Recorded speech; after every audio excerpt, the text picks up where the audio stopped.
अनंत कोटि दंडवत सतगुरु देव को।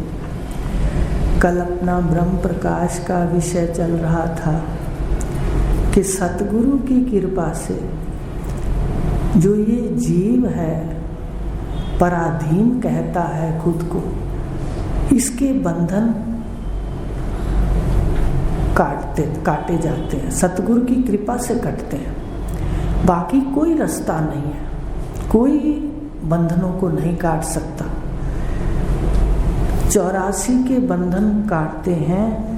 फिर ब्रह्म ज्ञानी से जो ये जाने, जो ये 5 अग्नि आपको बताई हैं, द्युलोक की परजन्य अग्नि, दिव्य अग्नि, पुरुष अग्नि, स्त्री अग्नि, जो इसको जान लेता है, इसका बोध जिसको हो जाता है कि इस तरह जीवात्मा का शरीर बनता है, या ये मटका घट जो है ये इसका आकार प्रकट होता है, तो वो फिर पाप की ओर नहीं जाता। ये 5 अग्नि जानने वाला भी इसका फल बता दिया कि कुछ काल ब्रह्मलोक में विचरे फिर पावे निर्वाण। कुछ काल ब्रह्मलोक में विचरण करता है इच्छाओं के अनुसार, स्व इच्छाओं के अनुसार, और फिर निर्वाण को प्राप्त हो जाता है। तो आपको बताया था कि ब्रह्मलोक में विचरण 3 प्रकार के लोग हमारे उपनिषदों में कहा है कि रहते हैं। एक तो योगी जाता है सीधा, वो भी कुछ काल ब्रह्म लोक में विचरण करता है, निर्वाण को प्राप्त करता है ब्रह्मा जी के साथ। और दूसरा जो ज्ञानी, निष्ठा कम है, वासनाएं बिल्कुल समाप्त है, वो भी ब्रह्म वहाँ जाकर के ब्रह्मा के लोक में जाके, ब्रह्म लोक में जाकर ब्रह्मा जी के साथ रह करके कुछ काल विचरण करके वो भी ब्रह्मा जी के साथ निर्वाण को प्राप्त हो जाता है। और जो 5 अग्नि जान लेता है वो भी ब्रह्म लोक में कुछ काल विचरण करके निर्वाण को प्राप्त होता है। वासनाएं खत्म हो गई, निष्ठा है नहीं है पूरी, तो भी जाता है। योगी भी जाता है ब्रह्मरंध्र से, और 5 अग्नि जानने वाला भी जाता है। कुछ काल ब्रह्मलोक में विचरे फिर पावे निर्वाण। फिर वो निर्वाण को अपने आप प्राप्त कर लेता है। ईश से बढ़कर सतगुरु प्यारे, सब वेद करें गुणगान। प्रभु ने माया से सत्य ढका, पर लखे आचार्यवान। 446 श्लोक है कि गुरु को ईश्वर से भी बढ़ के कहा है। हम सुनते थे पहले तो इतनी श्रद्धा नहीं उठती थी, गुरबाणी में सुनते तो थे, पर जो आज हमें समझ है और श्रद्धा है गुरु के प्रति, तब श्रद्धा नहीं उठती थी। गुरु गोविंद का दोनों खड़े मैं काके लागू पाए, बस बोल देते थे। लेकिन आज समझ आती है कि ईश्वर ने इतना माया जाल रच दिया और जीव को गुरु ने बचा लिया। अगर सतगुरु देव हमें ना बचाते माया का राज बता करके, तो हम अपने कर्मों को गंदला ही करते। कर्म गंदले तो शरीर गंदला। तो इस प्रकार हमारे संस्कार मलिन होते। इसलिए ईश्वर से बढ़ करके सतगुरु प्यारे हैं। उन्होंने जन्म मरण दिया ईश्वर ने, विचार करिए। जन्मना दिखा दिया, मरना दिखा दिया, उपनिषदों में लिख दिया, ईश्वरीय वाणी है। आपको बताया था वेदों में लिख दिया कि परमात्मा अजर अमर है। भगवान ने भी लिख दिया, दोनों भगवान ने 16 कला 14 कला संपूर्ण ने भी लिख दिया ईश्वर अंश जीव विनाशी। बताइए अब ईश्वर अजन्मा है तो जीव कैसे जन्म लेगा? उसका अंश है तो ये भी अजन्मा है। पर ईश्वर की माया, जो ईश्वर ने माया रची उसने जन्म ना होते हुए जन्मता दिखा दिया, मरण ना होते हुए मरता दिखा दिया। ये राज केवल तत्वज्ञ पुरुष खोलते हैं। ईश्वर ने तो इतना बड़ा काम कर दिया, जीव को भुलावा दे दिया। ये जो अजन्मा बैठा है ये ईश्वर का अंश है, परमात्मा का स्वरूप है। तो ईश्वर ने जन्म मरण दे दिया, सबको मैं मेरा दिखा दिया माया से, लेकिन सतगुरु ने आकर के बचा लिया। उन्होंने माया का राज खोल दिया कि भाई एक ही बात करो। अगर उपनिषदों में है आत्मा का जन्म नहीं, परमात्मा का जन्म नहीं, ईश्वर का जन्म नहीं, तो जब जन्म उनका नहीं है तो उसके अंश जीव का कैसे होगा? चलो आप एक बार अंश को अलग ही समझ लो। वैसे तो अलग नहीं है, आपको सिद्धांत बताएंगे। पर अगर किसी का अंश है, मान लो आपने घर में मट्ठी बनाई है, तो मट्ठी का कोई भी टुकड़ा अगर आप बाहर रख देते हो, उसके अंदर भी वही मसाले होंगे, वही आटा होगा, वही सब कुछ होगा। तो जब ईश्वर अंश है जीव, तो ये भुलावा दे दिया ना ईश्वर ने, मरता दिखा दिया। क्यों मरेगा? और पढ़ भी लिया हमने, गीता सब पढ़ते हैं, रामचरितमानस में सब जगह ईश्वर अंश जीव अविनाशी, चेतन अमल सहज सुख राशि, सो माया वस्पर गोसाई।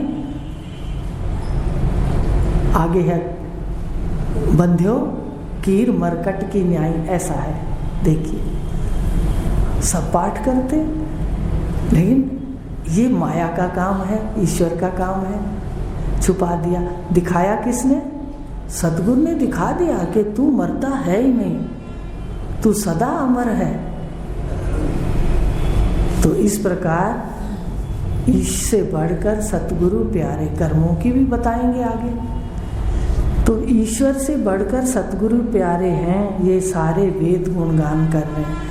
कह रहे हैं आचार्यवान पुरुषा वेदा, जो सत्य का ज्ञान है वो केवल आचार्यवान ही ले सकता है।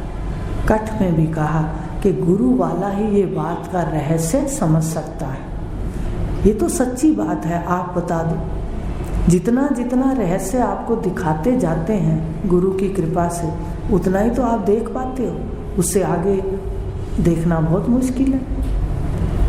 तो माया का जाल ईश्वर का और हटाने का काम सतगुरु का।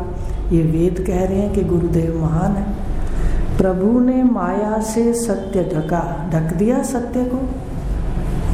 मेरा घर है, मेरी संतान है, मेरे बच्चे हैं, उसके लिए पाप कर लेते हैं। वो बात ठीक थी, यहाँ तक तो ठीक था, शरीर मैं हूँ, घर मेरा है, चलो यहाँ तक भी चल जाता। पर क्या हो गया कि विपरीत बात से सत्य विपरीत समझ करके जीव पाप की ओर मुड़ गया, तो कर्म गंदले हो गए। तो ये किसका काम है? कह दो सच, ईश्वर ने बनाया। ये किसने छुपाया? माया में किसने भरमाया? जीव को ईश्वर ने, और सतगुरु ने उसको दिखा दिया। प्रभु ने माया से सत्य ढका, सत्य को ढक दिया, आत्मा को ढक दिया, शरीर दिखा दिया, परिवार को मेरा दिखा दिया, और फिर पाप पुण्य शुरू हो गया। लेकिन सतगुरु ने निरावरण कर दिया सत्य को, और जो सत्य का साक्षात है वो आचार्यवान पुरुष कर सकता है। आचार्यवान समझते हो?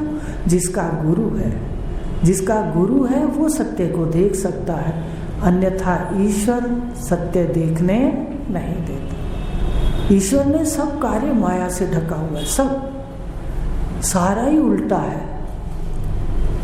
ध्यान से देखेंगे ना, सारा ही उल्टा है, सारा काम उल्टा है। तो इस प्रकार ईश से बढ़कर सतगुरु प्यारे, सब वेद करें गुणगान। प्रभु ने माया से सत्य ढका, पर लखे आचार्य वहां। लखे का मतलब होता है साक्षात। साक्षात कौन करवाता है सत्य का? सतगुरुदेव आचार्य। स्थूल देह को मृत्यु मिटा दे। क्या दिखाते हैं, कैसे दिखाते हैं? अब आगे देख लो। आचार्यवान पुरुष कैसे दिखाते हैं सत्य को? ये शरीरों को बताते हैं, इनको उतार दो। कैसे? स्थूल देह को मृत्यु मिटा दे। वो कहते हैं देखो, ध्यान से देखो, जो ये स्थूल देह है, आकार वाली है, इसको हर क्षण खत्म कर रही है मृत्यु। अपने आप हो रहा है। ऐसी सृष्टि है। आज कहते हैं भाई ये तो ऑटोमेटिक सिस्टम है। ईश्वर ने तो पहले ही ऑटोमेटिक सिस्टम कर रखा है, सारा अपने आप हो रहा है। तो कहा स्थूल देह अपने आप बचपन, बाल्यावस्था होती है साल की, कहते हैं 6 साल की, आगे फिर दूसरी अवस्था है 10 साल की, आगे है 16 साल की, आगे है 50 साल की, आगे है 75 की, आगे है। तो ये अवस्थाएं हैं शरीर की। ये अवस्थाएं कोई और नहीं लाता, अपने आप ईश्वर के द्वारा हो रहा। तो स्थूल देह को मृत्यु मिटा दे। हर क्षण जो मृत्यु है इसमें बैठी है, पर दिखती नहीं, गुरु वाले को दिखती है। रोज एक कदम सूर्य अस्त होता है तो विचार किया करो कि एक दिन इस शरीर का भी अस्त हो गया। तब फिर आपको जोश आएगा अच्छा करने का, साधना करने का। करनी तो साधना है, अपनी वृत्तियों को मांझना है ज्ञान से, और सुन के मांझी जाती है। उपनिषदों के अंदर मंत्र है कि तप क्या है। भगवान ने कहा ना, ये ज्ञान अतपस्वी को मत कहना। 4 अनधिकारी हैं, उनको भगवान ने मना किया। तो पहला बताया अतपस्वी। तो आप पूछोगे तप क्या है? तप है श्रवण, निरीक्षण और स्वाध्याय। वहां लिखा हुआ है साफ कि जो स्वाध्याय रोज करता है, स्वाध्याय के 2 अर्थ है, अपना अध्ययन भी करो निरीक्षण करके, और किताब से स्वाध्याय भी करो। ये तप है बस ब्रह्म ज्ञानी के लिए। उसको भगवान कहते हैं विद्या दे दो, नहीं तो विद्या मत दो। क्योंकि इस विद्या का दूसरा अर्थ हो जाता है ना, तमोगुणी व्यक्ति उस विद्या को गलत कर देता है, अपना नुकसान ज़्यादा होता है उसका। तो इस प्रकार कहा कि तप करना जरूरी। और तप की 3 बातें। और जो आपका वर्ण धर्म है, जो भगवान 3रे अध्याय में कह रहे हैं, वर्ण धर्म का कर्म करो, वर्ण धर्म का कर्म करो। ये आसान नहीं है बहन भाइयों। जब आप पाठ करते हो, कई बार वहाँ आपका दम घुट जाता होगा, आप कर नहीं सकते होंगे, कोई मजबूरी होगी, कोई दिक्कत आती होगी, पर आप बोल नहीं सकते, क्योंकि आपका वर्ण है, आपका आश्रम का धर्म है। तो ये है तप, वर्ण धर्म का कर्म, और स्वाध्याय श्रवण। और स्वाध्याय के 2 अर्थ हैं, अंदर निरीक्षण, अपना अध्ययन।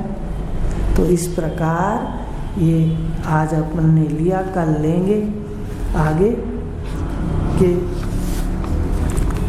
प्रभु ने तो माया से ढक लिया सत्य को, और आचार्य ने बतला दिया। क्या बताया कि स्थूल देह को मृत्यु मिटा देगी, तूने कुछ नहीं करना। समझ रहे हो, अपने आप ही हो रहा है। स्थूल देह को मृत्यु मिटा देगी, और जो घर बार में इतना आसक्ति है वो भी छूट जाएगी। कल आगे बात करेंगे, ठीक है। ओम पूर्णमद